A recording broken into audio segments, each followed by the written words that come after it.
and today I am joined with apartment 144 owner Paulina Mae. Hello. How are you doing today? I'm good. I've had a good day, so. Good. It has been a good day. It's a little hot. Yeah. But it has It's been been a good week. day. Yeah. Girl, have you seen the forecast for this next week? We're hitting 109. I'm like, summer is really starting. I know. It's disgusting. It's disgusting. My first Texas summer, or San Antonio summer, was last summer, and girl, that was brutal. Yeah. So I'm like, I feel like this summer's gonna be worse. everyone's been saying that. Yeah. And I just don't know what Because I'm it's gonna hitting do. really quick. Yeah, I don't know. I don't know what I'm gonna do. I was hoping with the rain that it was not gonna be on that type of time, but it's definitely still gonna be a hot ass summer. Yeah. But anyways, we are here in apartment 144, and we are at her gorgeous studio. And guys, I wish that I could just show you everything right now, but you'll have to come see it for yourself because it's an experience to say the least. So let's get right into this interview. Tell me a little bit about your background. So what is apartment 144 and who is involved? Yeah. So as far as background, it started in 2018. It actually started as clothes. I wanted to be a clothing designer so bad. It's still like in my blood a little bit, but I was not born to sew. Sewing is hard. And when you're starting from the bottom, you have to do everything yourself. And yeah, I slowly started like just falling in love with jewelry. I would do a lot of pop-ups. I was like getting to know a lot of people, and jewelry just kind of like stuck with me. And then apartment 144, the name just came from me becoming independent. I was like moving out of my parents' house. Like I was like ready to do my own thing. And so 144. Love that. Yeah. So that's where the apartment came from. It actually used to be called New Apartment. That was the name. New apartment. But it was super confusing. It still is super confusing to people, but 144 has been a number that I like have resided with for so long. I see it everywhere. I don't know, I just really liked it. My first apartment was actually 1401. Very close. Yeah, so yeah, I don't know. It just stuck with me, and that's where the name came from. And right now it's me, Marilee, Angelique. That's like the team, the studio team that's here that they weld. And then Brevin, he's like my online guy. He helps my website. Really? Yeah. Look at you having a whole team.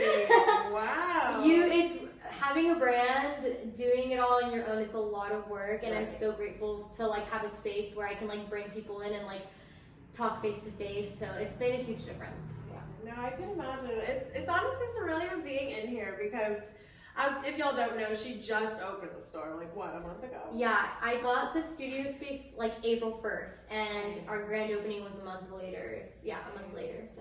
So it's like, it's crazy seeing, because I've seen just videos and all the effort that's been put into it to like decorate and your whole process, so it's crazy honestly being in here, so good for you. Thank you. My mom's an interior designer, so she helped decorate the space. Wow. She took that pressure off of me. It was really nice. I just told her what I wanted, and she like put it all together. Your whole family is a bunch of creatives. That is so nice. Thank you. Yeah, well, I don't know. None of us really like went to like college and stuff. We're all like, we all have our own little businesses, do our own little things. Like, I definitely grew up with that put in my head. Right. So That's great, because like you were taught how to hustle from a young age. Like, you don't really have to grow into that mentality. That's dope.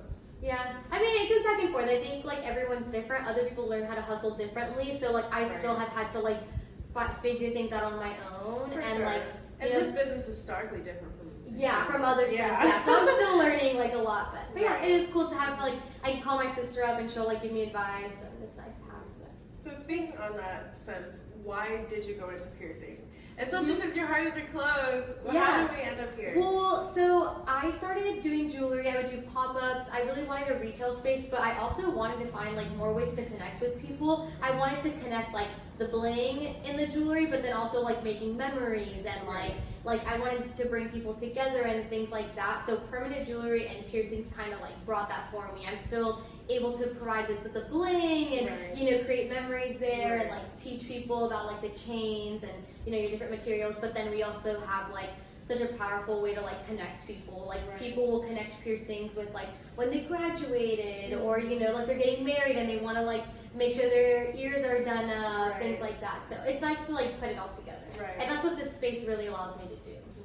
No, I love that. I mean, girl, do you have any tattoos? Yeah, I have a bunch. It's the same with tattoos, so I can imagine that this is very like nostalgic and very powerful place. Yeah. But what do you all do at Apartment 144? So, the brand, it holds like my personal like collections that I drop. So like on the shelf, like we'll have like personal collection that was designed by me, the team, or like, because I work with like manufacturers that are overseas, so we all like kind of collaborate. But we host those here. We'll drop collections.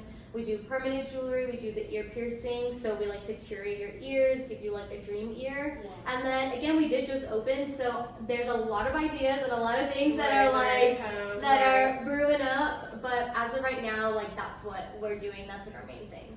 Okay, but still a wide variety, especially for just starting. But yeah. I'm interested to see where you guys are going to go and how it's going to kind of expand. We want to be a jewelry house. I feel like there's not.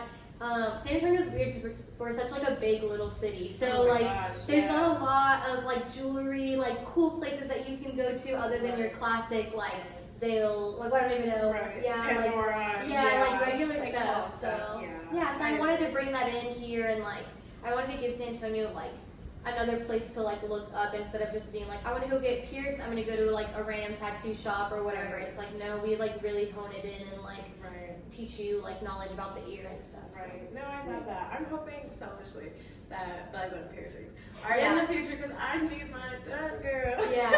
Yeah, I know a lot of people tell us like noses, belly button piercings. I'm like it's coming. Okay, hold tight, hold tight. Yeah. So, like I'm one person with like two people, you know, so. Give her a break. We'll give her a break. We'll give her a break now. Well, you promise. It's only the beginning. This is only the end of summer. You're like, please. But so what did you want to be originally when you were growing up? When I was really young, I really wanted to be a vet and like designing clothes. Like those had always been my two things, but my vet dream was cut short because I grew up with really, really bad allergies. Cats, dogs, horses, anything that had fur, like I would get really bad allergies. Like till this day, like cats still give me a lot of allergies. Dogs, I can work up to it, you know, but yeah, I love animals, and my dreams were crushed when I was younger. So I ended up going more to like the entrepreneur, like I wanted to have my own like brand. I just wanted to like do something, so yeah. We had a similar upbringing. My dreams weren't crushed because of allergies, they were crushed because once I figured out that you had to learn. I was like, no. Did you also want to be a vet? Yeah, I wanted to be a vet, and then I went to fashion design. Interesting. We had a similar, and now look at us, both not doing either of those. I guess that's true. You know, it happens. But so for piercings, you said you only do ear piercings. Yeah, as of right now, my dream is like I want to like give you a dream ear, because what happens a lot of times is people like will get one piercing, it'll be spontaneous, and then like you pay a service fee, usually like $30 to $45, and then you pay on top of that like the earring that you chose.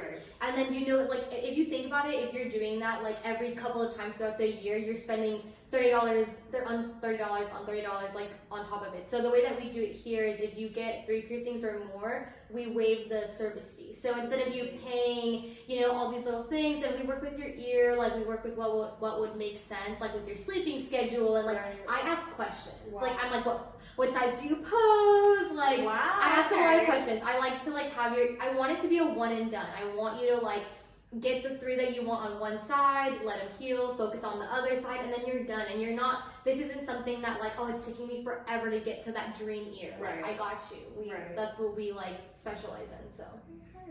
And then question, so with that, do you guys repoke holes? It depends. It depends on your scar tissue. It depends on, everyone's different. Like I have to look at your ear. We do a lot of like consultations before your appointment, so it really depends. But most of the time I can either pierce the same spot or very close to the same spot. It just depends. But yeah. So what's the process like then? So you mentioned lots of consultations, lots of questions. So give me the step by step. If I were to be like, I'm gonna get my dream ear at 144, what would the process look like? Okay, mirror. I'm like, mirror and your jewelry options in front of you.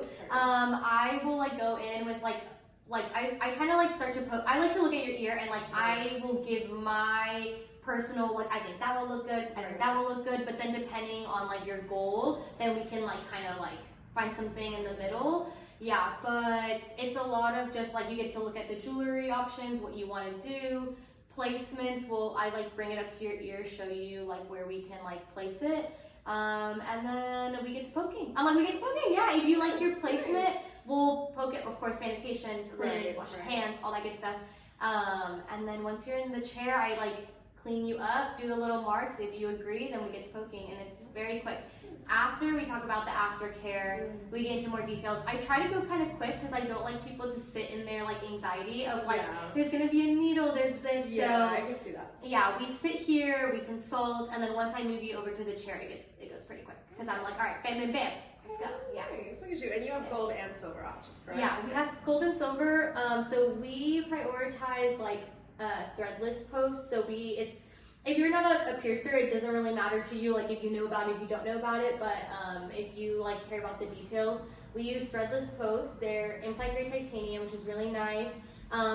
It's cool because with threadless posts, you can switch out the bar size. So when you first get pierced, you swell a lot. So like a lot of times you leave a piercing studio and the bar is like really long. Right. Here you can come back and you get to keep the exact same little piece that like design piece that you liked, but we change the back piece, which is the post size. Right. So then it'll shrink, and then that way it's flush to your ear, and you don't have this like big thing wobbling around. You don't have to get a whole new piercing, which like other studios, that's what you would have to do. If they don't use like an interchangeable type of earring, then you have to get like a whole new piercing. So I've been seeing you posting about that recently, and I really thought that was a neat aspect because girl, I've lived in so many different places and got pierced and whatever. I've been in so many shops and never have I ever. Yeah, I think for us, like I really prioritize like the knowledge, because when you go to like I'm like not to call other people out, but I feel like a lot of times when you're young and you want a piercing, you Google like what's the closest tattoo shop, which like is cool, but then you go and they lack the knowledge. Like a lot of times they'll tell you like no, you can't get that, and they don't tell you why can I not get this certain piercing here, like.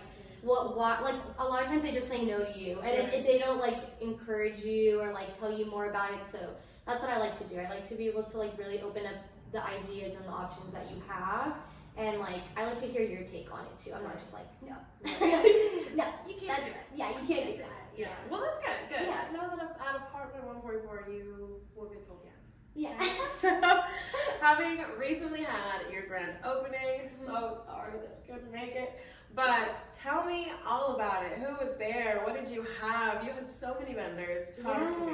It was fun. So I wanted to use the space as much as possible, so we spread it out some vendors. We had Jonabelle from Beauty House doing tooth bling. She was right next to me. We had Opie doing tattoos.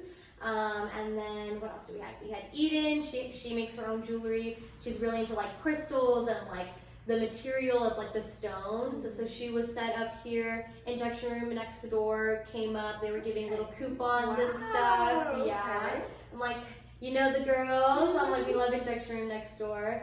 What else did we have? We had food. We had like free elote because like I'm Mexican. I'm a Mexican-owned, Latino-owned like business. So I had my little family come with their elote. So they were here, and it was mostly service-based. So you came. There was like a wait list. Right. You would sign up with what you wanted to, and then in the meantime, you would like eat and hang out, and like we had a DJ here, and like it was a good time. Yeah. Wow. No, it looks great. We want to do monthly events, so you will fun. see that again, like more often, different events, different like what is the word I'm looking for? Themes and stuff like that. So we already have our July one brewing, but when can we expect? The middle, the end? I believe it's towards.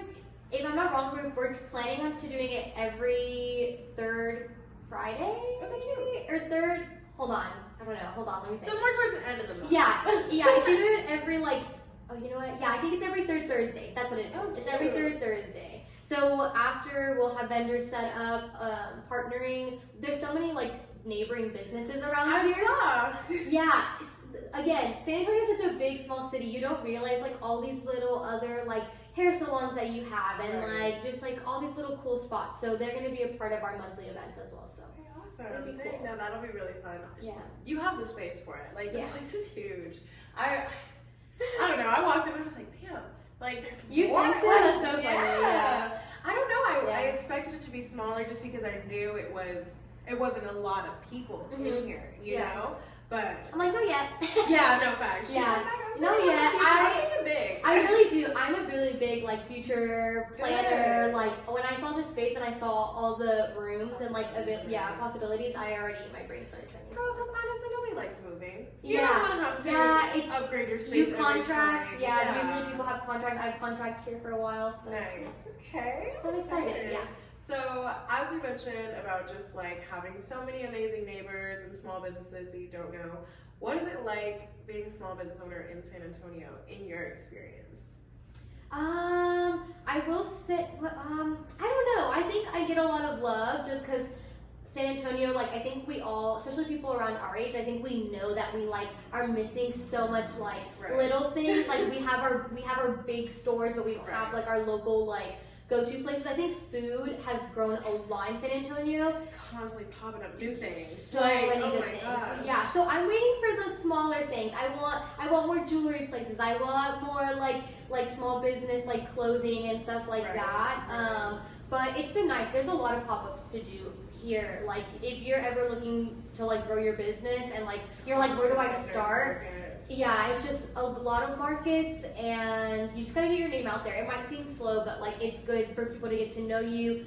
Like let people follow you on like Instagram so they have a place to like keep up with you. Right. Because I'm always up to something new. So like you have to have like that home base of where they can like catch up and see what you're up to. But yeah, I think it's good, like having other neighbors. I think Beauty House is a big one for me. They opened up a lot of doors for me to like see what's possible here in San Antonio. It feels very small, but there's a lot of things that you can do. Yeah. Girl, don't sleep on San Antonio. I tell people that all the time because I'm like, these next 5 years, especially with people like you, people like me, and people like all the other small business owners I've interviewed, have the mentality to grow it. Yeah. You know, they want to expand. They want to be like a major city. Like, girl, it's ridiculous that when I think of Texas, I think of Dallas, Austin, and Houston. Yeah. San Antonio doesn't even exist. You know, but it's like I feel like so many people in the city want to put the city on the map. I feel like these next 5 years are gonna be great. Yeah, I agree too. I think that we're a little bit behind and we're like trying our hardest. I think culture is a really big thing here too in San Antonio. Like a lot of businesses that thrive here, like they prioritize like the culture of like San Antonio and like, you know, like Tex-Mex and stuff like that. So, but we're switching it up. I think we are. I think that we're coming in hot. We have to, because we have to become more of a melting pot. Yeah. You know, like we can't always just be Western or Mexican. You know,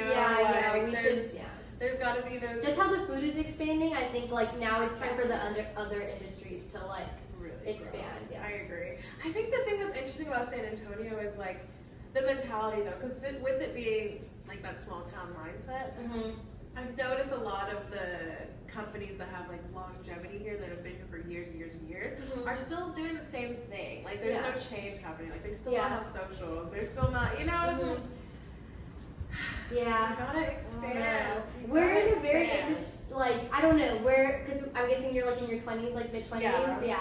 So like it's interesting because we change so much, like even in our own like timeline, and then we choose the things that we like want to keep forever, and then once you hit like your 30, you like keep that forever. So I think businesses, people do the same thing. Like they find what they're like used to, and then they like use it forever. But there's nothing wrong with adding a little spice here and there, and like I think always keeping like the youth and like bringing young kids into your business is good. Will always benefit because I mean social media, God, like social media on its own is always changing. It's always good to have different mindsets. Even with, you know, people like us that are younger in business, it's still good to speak to elders in business. And there's always something to learn. Yeah, because you can learn from everybody. But what is your biggest accomplishment? Not since opening, but like since just in period, or one of your biggest accomplishments. Okay, well, this might be a lame one, but also it's like just like the confidence. Like when you get like a business, it's so hard. I think a lot of times like you're comparing yourselves to other people in the same industry, in different industries. You compare yourself to like everybody, and I like really like strive on like trying not to compare myself. Like I don't really notice if people are like copying me or if they're not copying me. Like I get on social media, I do my thing, and then I like step away from it, and I try not to let that like I don't know, like alter. And I think keeping that, and I still to this day like keep that like really close to me of just keep doing your thing. Don't let other people tell you. Like I'm happy that I can say that I've still have done that, you know? People are really quick to want to put you in a box, you know? They say, if you started with clothes, then you have to stay with clothes. And if you did this, you have to stay with that. And like, I don't feel that way. I'm super young, I'm still learning, my brand is still growing. There's so much that I could like dive into. Like recently, the piercings have been like my thing. Like I am the piercer here and I'm like so precise with like how we do things. And I just like have found love in it, you know? But then who knows, like maybe next year I'll care about something else and I want to expand it. I have like, it's like what you said, I have like big dreams for the brand, so. Yeah. That's a big accomplishment. It's not lame. The fact that you can be in business and be on socials, you know, knowing all the pressures of social media in general, and still really stand true to like who you are and create a brand that represents. And with confidence, like you will never know until you try it. Like I never thought I was gonna pierce. I was like, I don't know, needles kind of make me nervous. I don't know if I could do it, and I went for it. I was like, this is something that I think I could connect with people. I feel like I have the eye for like, we add a little bling here, we add a little bling here, so I really like pushed myself to do it, and I think like that's what I'm really proud of. Is like I'm always pushing myself to try something new, regardless of what people are saying, or regardless how I feel. Like if deep down, if there's some, like I don't ever want to regret not knowing, not teaching myself something, not trying. So yeah, I think that that's like my biggest thing is I'm always gonna like be on it. So. Right. I love that. I love that. It's honestly a hard skill to develop. So go you. Yeah, especially with, like you said, with social media nowadays, like you can get in your little bubbles and in your own little heads. I've gone through my moments where like I didn't know how to like, I'd get in my head about something and then I would be stuck for months and months and months and like I don't know. Standing in your own way. Yeah, exactly. Like, and I try really hard not to do that. Yeah. Well, speaking of accomplishments, on the flip side, what has been your greatest challenge or hardest setbacks since starting? Setbacks. I'm trying to think of something like different. I think it depends on your industry. I outsource a lot of my stuff, the materials that I make, the solid gold that I get, all that stuff I outsource. I don't make it like in hand in the studio. So I think that can be a really big challenge if you're in an industry where it's not something that you're making in hand, where you can really decide how things go. It's a lot of back and forth. It's a lot of like, if people there's like different time zones too, so you have to like keep that in mind. A lot of like when I first started and I was designing a lot, I would be up 3-4 a.m. you know, going back with these people back and forth because their time difference, like it'll be morning for them, you know. So that was a big challenge for me. I think I go through like a lot of times I don't have to deal with that anymore because I like I'm a little bit quicker at it, and then two, it's not like something that I'm doing like, it happens like once a month instead of like every day. So it's not too bad. I think that would probably be the hardest thing is like, for me is getting like materials. Like materials are very important to me. I try to get the best materials. So it can be a challenge if you're not doing it in-house. Right. So.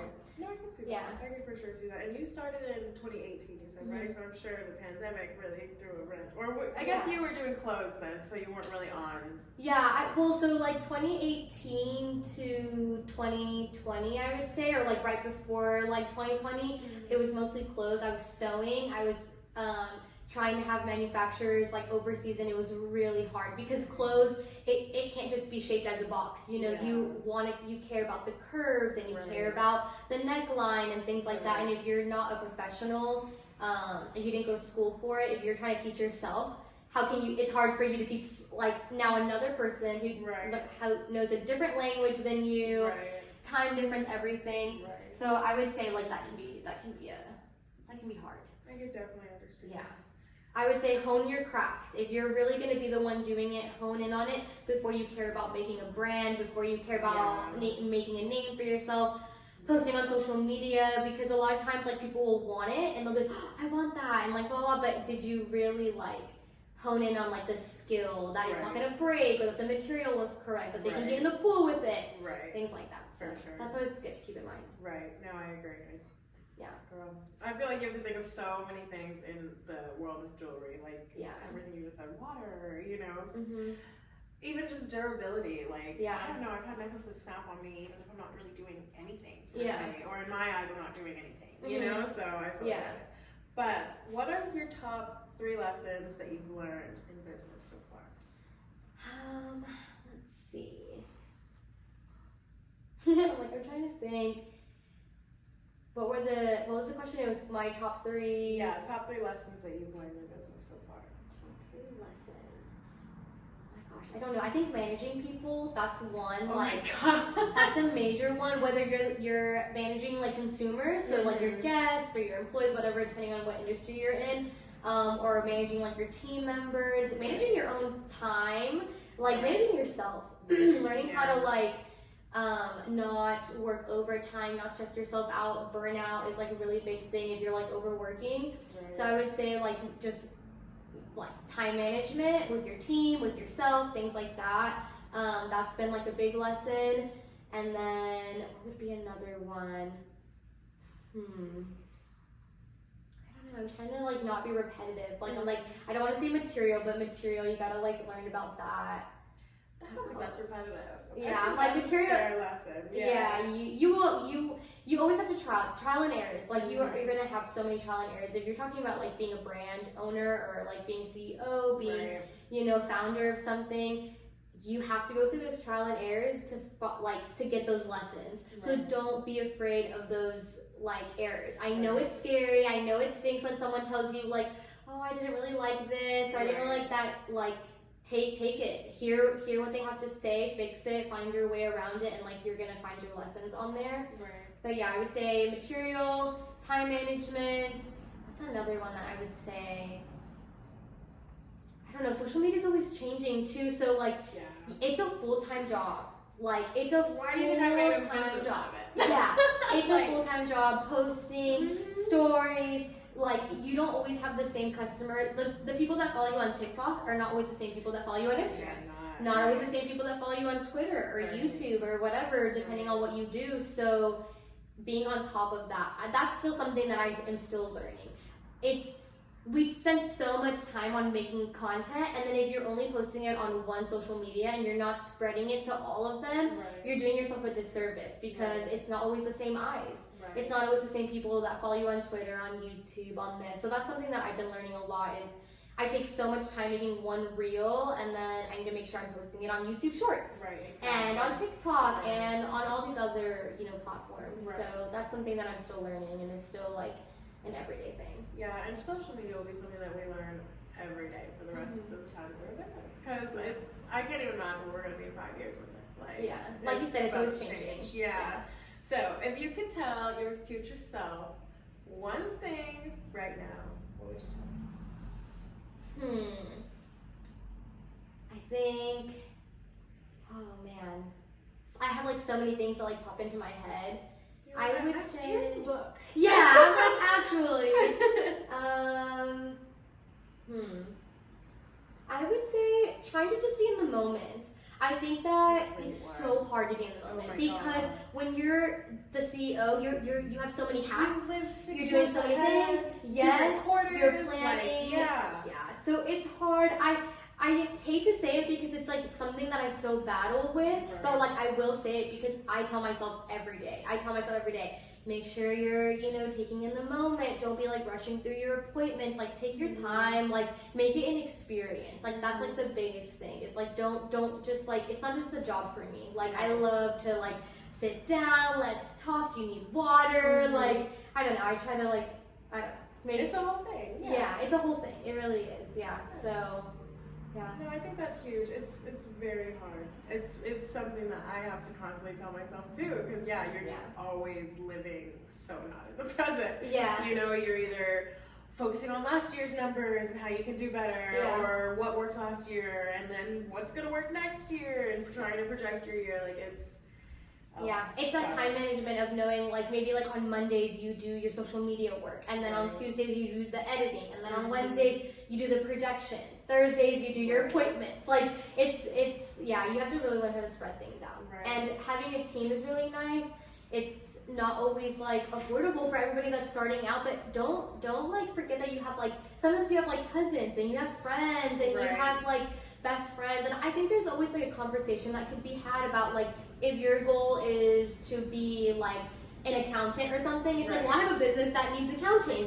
How can we work together to learn and like figure out mistakes together, and then two minds work a lot faster than one. So you'll get to your solution a lot faster. So I would say like find the people who are very independent, whether they want to be like I just learned this word. It's hold on. There's entrepreneur, entrepreneur, and there's entrepreneur. So entrepreneur is when you're working like inside another business, but you're still your own boss. You still like independent contractors within a business. Yeah, and it's like you are finding ways to make yourself so valuable that it's like the company is paying you to be a part of the company. You know what I mean? Instead of entrepreneur, when you're doing your own thing, you're the one that's doing everything. This is your business. It's your baby. You know. You're not like under someone or under another business. But I got sidetracked. Why did we bring that up? I'm like, why are we talking about entrepreneurs and entrepreneurs? Entrepreneurs, just how managing a team has really taught you a lot. Yeah. And how having more hands is better. Yeah. So you need to find like your group of people who like, I don't know, I think that mindset that you were saying about San Antonio, I think there's still like this mindset of like, we can't like, I don't want to tell people what I do because of this, because I don't want to, like, honestly, knowledge will get you both so much farther. We do not be like afraid. Gatekeeping around here. Like, share knowledge. Knowledge is power. Yeah. And, like, collaborate. Community. Like, once you get a little bit bigger, then you can be a little bit picky about who you collab with, why you collab with, the money that goes into it, you know, all those things. But don't be afraid to reach out to like your small business people. Like, I'm sure you guys have like family members that are trying to grow. Like, I have a little cousin, she's still in high school, but like she likes nails. So I like telling her like, well, you know, South Texas Nails over here, Becca, she's great. Like, I always try to like connect the dots, and like you'll always get faster when you have like a team, whether they're like a payroll, like on payroll or not on payroll. Like, create a team, like create a little what do you call it? It's like a brainstorming like team. I don't know what you call it, but circle. Yeah. A little circle. Yeah. And circle. I feel like what a lot of people when they're starting don't forget that we have all these colleges, people. Internships are real, like for college credit, and that's a benefit. I understand people don't want to do things unpaid. Totally get it. Go to these college students that want credit, you know. But yeah, I agree. Like, it's hard to expand, and I'm in the same boat. I have interns. I don't have employees, you know. So it's hard to expand, especially when you're not financially able to. Yeah. Because you want to pay people a living wage. Yeah. You know? Yeah, I know. That's like something that I like struggled with a lot before I brought people on. I didn't want to like. It's so hard. You don't realize that like time goes by really fast if you're paying them hourly. You know, like it's crazy. Like, and you. Make sure you're using every second of the hour. Yeah, and you have to be a boss. You have to learn how to direct people. You can't always blame the person because they didn't do something or because like they're not reading your mind. You have to learn how to direct, be a boss, like be a leader, you know. So that's something, again, every day I'm learning. Like if an employee or a team member didn't do something the way I wanted them to, it didn't really come out the way, like I have to reflect. I have to self-reflect and be like, well, what did I do? How did I express that they didn't fully understand? So yeah, it's a lot of self-reflection. I will agree. So I'm glad that we're talking about tips, because I'm going to say two more, because I do think all of what we just talked about with management and like, you know, delegating is a tip in itself. So what are two more tips you have for entrepreneurs trying to open a business? Let's see, what do I try to say? I mean, this could be like a whole podcast in itself, because I'm really big on like, if you were to tell me like, oh, I'm an entrepreneur for this or this is my business, I will like think of so many things outside the box and like try to help you. And like, I have a couple of friends, like we'll have conversations and we'll have hours and hours of like things that you can do to like grow your business or like cut costs here or like do things like that. But I would say two more tips. Let's see. I'm trying to think. I am a big advocate for ChatGPT. If you guys have never heard of it, I'm so get on it. Have you heard it? Have you heard of it? Do you use it in your business? I'm gonna be honest, I don't. No. I don't. Do I think that'll change this summer? Yes. I I'm falling victim to San Antonio. I think I'm getting a little stubborn. I don't know, it makes me, you know, like anything, it's good and bad, and I feel like I'm back and forth on it because I know there are people in this world that know nothing and will pretend that they do. Yeah. Well, to be fair, ChatGPT, I don't think it's like too, I don't think that it's, what is the word I'm looking for? It's not like that powerful where it really can help you. If you don't have the knowledge, it's not going to help you. It's very repetitive. So like if I tell it to like write an article about ear piercings, I think it's good that it'll help me have like a baseline and where to start. But ChatGPT doesn't have a personality. If you try to tell it, be sassy, have a personality, it's not going to give you what you want. So you still have to work for it. It'll still like input things that don't make sense. So I think it just gets you there a lot faster. Proofread. Yeah, proofread, definitely a lot of proofreading. I'm a big advocate for ChatGPT just because I think that it gets you there faster. It's just like, how many times do we all go on Pinterest to help you come up with an idea? Yeah, sorry, I need some water. Totally good. But yeah, like how many people go on Pinterest to come up with like a shoot idea, an event idea, whatever. ChatGPT is the same thing, but it's more of a writing format. So if you're needing help on your website and you don't really know how to like word certain things, you can literally copy a competitor's page, go on ChatGPT, say how to make it better, and then also of course change the things that don't relate to you. You know, no one is ever going to be you. No matter how hard you try to be someone else, you're never going to be them. You know, like you still have to personalize it and be an individual, you know. Like that makes me feel a bit better about it. It does. I think I'll probably get on the train. Yeah, I think try it. You'll be surprised. It'll be beneficial, but then it'll give you setbacks. Like it's not going to be it's not just gonna tell you like, oh, that's perfect. You're gonna read something and you're gonna be like, let me change these 2 letters. Let me flip this. Ooh, why didn't I think about adding this on there? And then boom, and you got to your conclusion a lot faster than you want piece of paper brainstorming or trying to figure it out. So it's nice. Yeah, so that was my one. Yes. What was my second? Let's see. Man, I don't know, it's so hard. What about specific to owning a storefront? Do you have any tips? Any rental tips? Was there anything that was like, oh my god, that you had to learn? Like yeah, I would say so. Like yeah, that's a really good question. I would say it's nice to have a space when you have other people there. Beauty House, again, like I was a really big advocate for. I'm a really big advocate for that place because they rent out little spaces usually. Like they rent out little rooms. It depends on what you're doing in your business, but it allows you like a foot in the door. And when you find places like that, you can find. I'm gonna like be more specific towards like beauty industry or fashion industry. You can easily go to like hair salons, jewelry studios. Like you can go to like little boutiques and stuff and like have your stuff there. I would start out doing that first before getting your own location. Getting your own location, it's a completely different ball game. Rent is, you want to use every little square inch of your space. Usually there's a contract, so you're built in for if not 2, 3 years, 4 years, 5 years even. You really have to think about business, longevity, long term. Yeah, I would say find a place that you could step your foot into the door, be more of like a contractor for them. That way you can kind of like weigh your options, see how much you're making in the little space that they give you, and like that'll help you kind of like plan for the future and what you really want to do.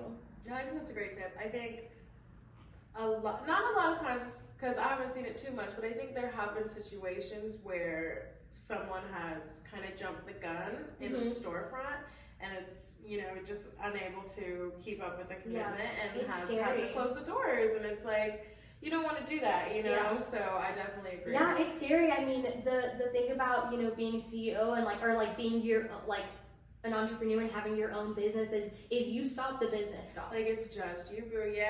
So if you sign a lease for 3 years and, you know, like, I mean, I again, like I've had my brand for 5 years now, so like I feel like even though I've changed what I've done in it, I still have like shown myself that like I'm not gonna quit. I'm gonna keep going. I'm gonna keep going. I'm gonna keep being innovative. Keep trying to find ways to like, you know, like make ends meet, which can be very scary. but it's just, I don't know, it's either in you or it's not. I think that you're either gonna fight for your space or not, and that's okay. I also think that there's nothing wrong with like closing if it makes sense. Do not stay there if you're gonna go under. Do not do that. Like, do not be afraid of what other people are gonna say about you. It's you and your journey. Also, like, you learn so many lessons. Like, I could close my business tomorrow, and like, I all the knowledge that I had in the past 2 months opening up this space would just make me that much greater. And like, I don't know. I try not to think too much about what other people say. I'm like, so what? You know, at least it was my journey. I learned. But there are definitely a lot of ways to prevent that happening. No. Can concur, yes. Yeah. So, last question. And I know you touched a little bit about July events, but what can we expect for your future? What's the summer looking like with the store? Any big events coming up? Any big drops coming up? Well, honestly, I have prioritized piercing a lot. That's like my baby right now. I want to curate more ears. I want to be known a little bit more here in San Antonio for like piercings. So that's something that we're growing. Something to see soon as far as like summertime is these events that we plan on throwing. They are gonna be fun. We are like involving so many people and just so many like creatives. So it's a nice thing to do and like go out and like have something to do. It's gonna be on Thursdays. So I'm not taking up your weekends, but also I'm not like, you know, it's gonna be in the evenings. It'll be a fun event. So that for the summer, and then honestly, let's see what else. We have a lot of space here. You have mentioned that a couple times, and there is a reason for that. There's a lot of things that we're going to be bringing in, but nothing is like concrete. So I cannot, can't say anything, but we do plan on using the space here. So I'm like, there's a lot to like look up to, and or not look up to, but look forward to. That's exciting. No, a lot of personalization, I will say. Like, that's something that we're like really honing in on. So no, I'm very, very excited for the future, even the near future of Apartment 144. I think the location is great. I think the vibe is great right now. So I'm really excited to see how you guys continue to like shape it and curate it to you and to be a reflection of you. But I'm excited to see it. Thank you very much for sharing your story with all of these amazing people. We really liked listening to you. Thank you for coming. Like spending some time with me. I'm glad I get to like share some things. I love giving tips. So I'm always here for like business talk. So I love it. Community over competition. Let's share knowledge. She's consistent. But I will see you guys next month. Bye. Thank you so much. Bye.